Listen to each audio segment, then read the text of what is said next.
आज मैं आप लोग को बताऊंगी कि हम धागे को स्किन के ऊपर किस तरह से चलाते हैं और जब भी आप लोगों का बैलेंस जो है ना मेंटेन हो जाए। जिस तरह से मैंने पहले बताया था कि हमें पतीले पे किस तरह से धागे को बैलेंस करना है। ज़रूरी नहीं है कि आप इस काम को पतीले पे करो, आप अपने पैरों के घुटनों के ऊपर, टेबल के ऊपर, पिलो के ऊपर, बहुत सारी चीज़ों के ऊपर अपने बैलेंस को मेंटेन कर सकते हो। और जब आपका बैलेंस मेंटेन हो जाए तो आप धागे को अच्छी तरह से फोल्ड कर दो। अच्छा, मुझे कुछ लड़कियों के कमेंट्स मेरे टिकटॉक के अकाउंट पे इस तरह से आते हैं कि 5 फोल्ड से भी हो जाता है, 4 फोल्ड से भी हो जाता है, बिल्कुल 2 फोल्ड से भी बाल निकल जाता है। बट आप करके देखिएगा, उससे बहुत पेन होता है।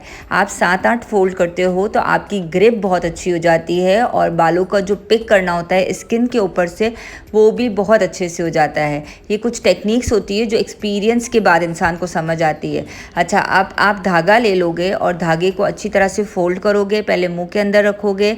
आप लोग चाहो तो गले में भी धागे की नॉट बांध सकते हो और उसको फिर आप इस तरह से, जिस तरह से मैं ट्विस्ट करती हूँ, ट्विस्ट करके अब आपका बैलेंस तो मेंटेन हो गया होगा तो आप लोग स्किन के ऊपर रखोगे। याद रहे कि धागे को हमें इस तरह से रखना है जिस तरफ हमारे बालों का डायरेक्शन है ना, उसके ऑपोजिट में। अब ये मैं सीधे हाथ पे धागा चला रही हूँ तो जिस तरह से मैंने रखा है मैं इसी धागा फोल्ड कर रही हूँ ना, मैं इसी तरह से धागा चलाऊंगी क्योंकि इसमें बालों का रुख जो था वो इस तरफ था। मैं एरो बना के दिखा रही हूँ तो आप लोगों को धागा उस तरफ चलाना है।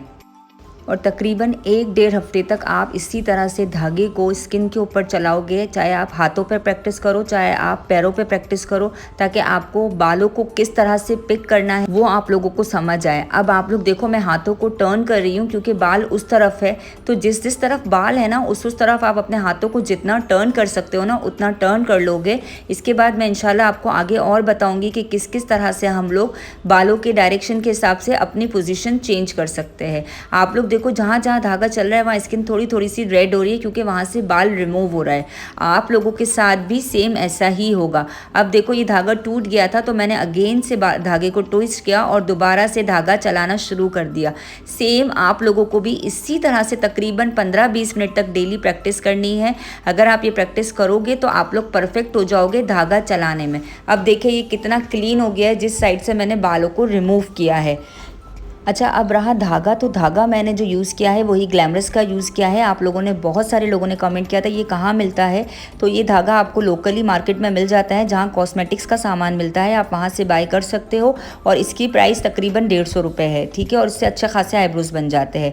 अच्छा, अब मुझे इस तरह से प्रैक्टिस करनी है कि मैंने एक बॉक्स बना लिया है और मैं धागे को इसी बॉक्स के अंदर चलाऊँगी ताकि मुझे अंदाज़ा हो कि मुझे कहाँ कहाँ से बाल निकालने हैं। अब आप देखो, मैंने हाथों को टर्न किया है क्योंकि इधर बालों का रुख इस तरफ है, तो हम धागे को इसके ऑपोजिट डायरेक्शन में चलाएंगे, इसलिए मैंने अपनी पोजीशन चेंज कर दी है। अब मैं फ्रंट से धागा नहीं चला रही हूँ, मैं क्लाइंट के बराबर में आ गई हूँ और वहाँ से धागे को चला रही हूँ, ठीक है। अगर आपको लगता है कि आपके बालों का रुख दूसरी तरफ है तो आप अपने धागे की पोजीशन चेंज कर दोगे। अच्छा, अब अगर मैं इस बॉक्स के अंदर से धागा निकाल रही हूँ ना, तो मैं उधर से ही निकालूंगी जहाँ जहाँ पे लाइनिंग्स है, ठीक है, मतलब लाइनिंग और उसके अंदर वाले पार्ट से। तो इस तरह से क्या होगा कि आपको पता चलेगा कि आपको किस किस अंदाज में धागे को स्किन के ऊपर रखना है बालों को निकालने के लिए। आगे जाके मैं आपको आईब्रोज का शेप बना के भी प्रॉपरली सिखाऊंगी कि हमें आईब्रोज की शेपिंग के लिए किस तरह से प्रैक्टिस करनी है ताकि हम डायरेक्टली किसी क्लाइंट के आईब्रोज को ख़राब ना करें। जिस तरीके से मैंने आप लोग को बताया है, अगर आप लोग उस तरह से प्रैक्टिस करोगे ना धागा चलाने की, तो यकीन करें आप लोग थ्रेडिंग में एक्सपर्ट हो जाओगे। अब ये सिर्फ जो क्लीन हुआ है ना, सिर्फ ये बॉक्स क्लीन हुआ है, इससे क्या होगा कि मुझे अंदाज़ा होगा कि मुझे धागे को कहाँ कहाँ रख के चलाना है। और जब मैं आईब्रोज बनाऊंगी तो भी मुझे अपना अंदाज़ा क्लियर हो जाएगा। अब मैं एक सर्कल बना रही हूँ, आप लोग चाहो तो ट्रायंगल में, रेक्टेंगल में, जिस तरह की शेप बना के भी कोशिश करो कि आपको धागे को आपके जितना आपने अराउंड लिया है ना, एरिया लिया है, उसके अंदर ही चलाना है ताकि आपको ये समझ आए कि अब आपको जो जगह है ना, जो पोजीशन है, एरिया है, उसको कैसे मैनेज करना है। धागा बैलेंस करना तो आप लोग सीख चुके हो, अब आपको जगह को, पोजीशन को बैलेंस करना है और मैनेज करना है। आप आईब्रोज बनाने के लिए कहीं पे भी धागा नहीं चला सकते हो, अदरवाइज़ क्या होगा, इधर उधर से बाल निकल जाएगा और आईब्रोज ख़राब हो जाएगा। तो ये प्रैक्टिस आप लोग सबको ज़रूर करनी है अगर आपको आईब्रोज बनाने में एक्सपर्ट होना है। जो मुझे ज्वाइन कर रहे हैं, मेरे साथ होते जा रहे हैं, वो ये सारी प्रैक्टिस करो तो एट द एंड जब मैं लास्ट वीडियो पोस्ट करूँगी ना आईब्रोज़ की, तो इंशाल्लाह आप लोग भी आईब्रोज़ में एक्सपर्ट हो जाओगे, ठीक है। लेकिन प्रैक्टिस मेक्स मैन और वुमेन्स परफेक्ट, तो आप लोगों को प्रैक्टिस ज़रूर करनी है।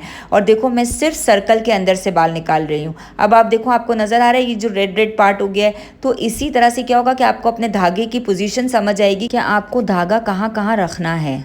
अब आपको प्रैक्टिस करनी है और कमेंट में मुझे बताना है कि आप लोगों को वीडियो समझ आ रही है या नहीं।